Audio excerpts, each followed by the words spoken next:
It is Monday night. In a couple weeks, we'll be watching football on the TV, not MLB. But right now, MLB DFS show, props, betting, everything that you want to check out at WinDailySports.com. We bring in a night early, talking the Tuesday slate. Make sure you head over to WinDailySports.com. And we got a great promo that's about to end, Dave. It really is about to end. I'm not just saying that. It's really going to end very soon. So if you want to lock in for a free month at WinDailySports.com, use promo code WIN22. Gets you access to so much great content, written, video content, our expert chat, projection models for all sports. We're also releasing prop models pretty soon, MLB, NFL, NBA, NHL as well. Lineup optimizers, all that kind of good stuff. WinDailySports.com. But right now, let's hop into the slate. It's Monday night. There's some games still going on right now. I had some home run props going for Sunday night on Sirius. I took the over 5.5 runs for the Cardinals.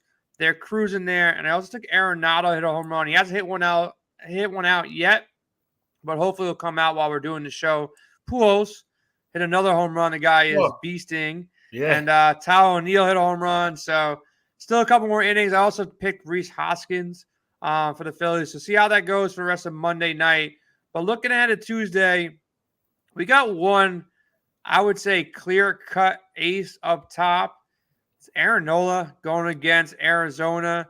Guy's been pitching like a true ace. You know, I'm starting to get worried about your Phillies, man. He goes out, 9 innings, 5 hits allowed, 11 Ks against Cincinnati. Now he's going against Arizona. I would say pretty much a similar team to Cincinnati, which pure trash. You know, they got a little bit more pop than Cincinnati, but still not a great team hitting-wise. So Nola's up top. That's the easy one, Dave. Who else do you like, though, as far as starting pitching goes?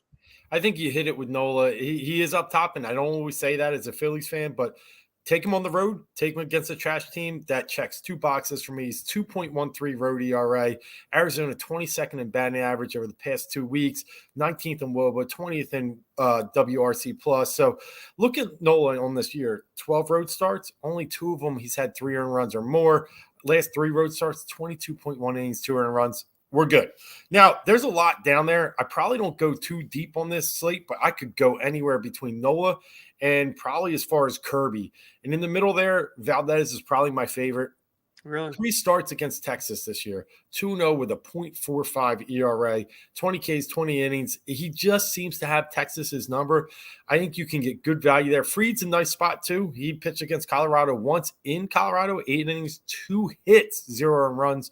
So I kind of like those guys, but you can convince me on Singer, Gausman, and even Kirby, and that's probably where I draw my line. Any love? I'm going to throw out a couple other names. Any love for Giolito against Kansas City? Any love for Cole Irvin, 7,900, going against Washington? Heard a crazy stat about Washington yesterday. I don't know if you heard this, but first win for a starting pitcher in like 43 games. Patrick Corbin got last night. Yeah, it was like, is that really a thing? Like, how is that humanly possible? But yeah, any love for any of the cheap guys? I agree with you.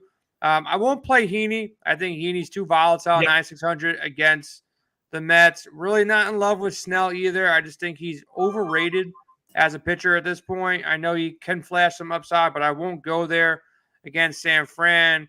Probably won't go Webb too much. You know, Gausman makes sense. Kirby makes more sense. And I think Giolito and Irvin, if you want to go down a little bit, I think both those guys make some sense as well. They do. My thing with Giolito, I mean, really, like it's completely hit or miss. 5.1 for ERA, and I just don't know if I want to play him on this type of slate when I got like 8 other names that I'm okay with. But Irvin, I can get with you on Irvin.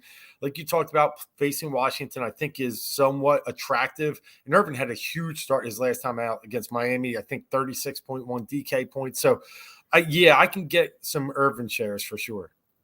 All right, so let's flip the script. Let's go to these favorite stacks of the slate. You got, a lot of good pitching on this slate. You really do. But then you got Arena versus Atlanta. You got, the Yankees going against Mike Mayers. You got, openers going for, teams like Milwaukee, but they're facing Pittsburgh.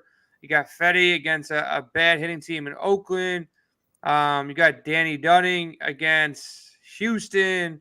You got Manning versus Seattle. Any love for these second tier or first tier offenses against some mediocre pitching, or do you want to attack, potentially some of these good to great offenses against a guy like Zach Gallen, or the Mets against Heaney, or San Fran against possibly blowing up, Blake Snell? Where do you stand on these stacks? Yeah, I think it's got to be the Braves with Urena. I mean, 37 runs over the past 7 starts. I can't believe, I think we had a show one night where he actually shut down the Dodgers. But since then, it's been just straight trash. Couldn't even get out of the second last game, 9 earned runs. So I got to like Atlanta. I also got to like Minnesota a little bit. Cutter Crawford let up 21 hits in his past 2 outings. And that's pretty ugly. I mean, the runs have come behind it. 13 runs were scored off those 21 hits. Minnesota's sneaky. When they sit there, they wake up, they hit one game, they don't the next. But when they do hit, they tend to string it together. Reyes is a nice stack along with Correa.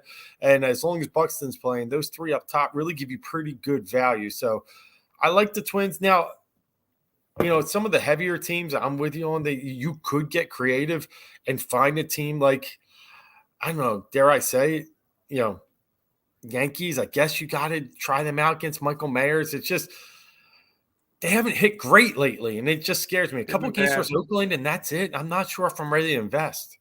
Yeah, they've been bad. One team that's interesting, you got Stroman going back to Toronto. That could be a thing. I think this lineup may be a little bit chalky. Houston against Danny Dunning. Dunning's let up 23 earned runs in the last 10 games. So not, a spot that, you should be worried too much about. He's somehow limited the Astros in 2 starts, 11 2/3, 7 hits, only 2 earned runs. So he's wiggled out of trouble here and there. But he's not a guy that, will instill any fear in these Houston bats. I think the Dodgers and Met game, I think this might be a battle, where these teams could potentially break out for some hitting. I know Heaney's been great.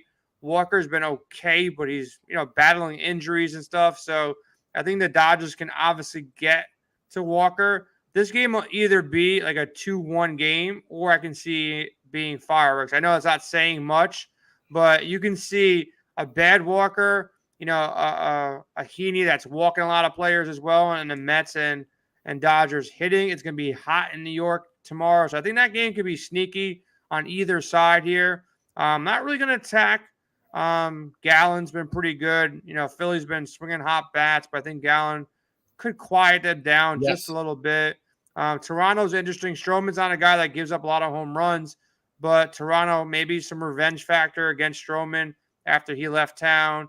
That's a spot we can go to, but we've been nailing these home runs. You've been doing a great job. Tony's been doing a great job. So we got to start picking them. It's almost 10:30. We got to be off the show pretty soon. So you start the show, Dave. Where do you want to go with some home run pops for Tuesday night? I got to start with Mookie Betts. I mean, 4 in the last 3 games coming into tonight against Miami.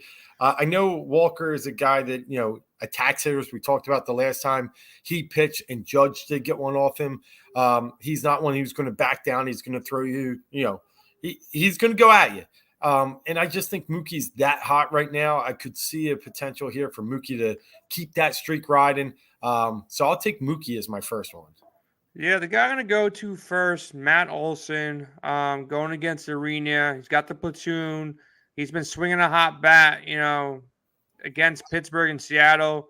He was, I think he's like 8 for his last 20, somewhere around 8 for his last 17. He's got 27 home runs on the year. He's been hitting good as of late. So I'm going to go with Matt Olson against Arena, and I think he pops one out. It's going to be hot in Atlanta tomorrow as well. So give me Matt Olson for my first pick. Who do you got? I'm going to go with another, but he hasn't hit one in a while, but another kind of heavy bat. And I'm going to go Shohei. Taillon has let up 9 home runs, or 7 home runs in his past 5 games, and 5 straight games with at least 1 home run. He's the kind of guy that we're starting to see in the arm fade a little bit. I mean, we're talking about games he's let up home runs against Oakland, Seattle, Boston, not really the strongest power teams out there. And Ohtani, he's still playing. As long as he's still playing, he's a threat. So I like Ohtani tomorrow. Yeah, this guy let me down the last time I picked him, but let's go back to the well with Kyle Tucker going against Dunning. 15 for his last 41, only one home run, but he's been heating up a bit too, hitting over 300 in the last 10 games. So I'm going with Kyle Tucker. Hopefully he gets into one tomorrow. Yeah. Playing on the road in Texas. He's been swinging a hotter bat on the road as well. 14 home runs on the road, only 8 at home. So hopefully he gets a nice Texas. It's not a far game from him either. He's in Houston, going to go to Texas and play the Rangers. So not a big travel day for them.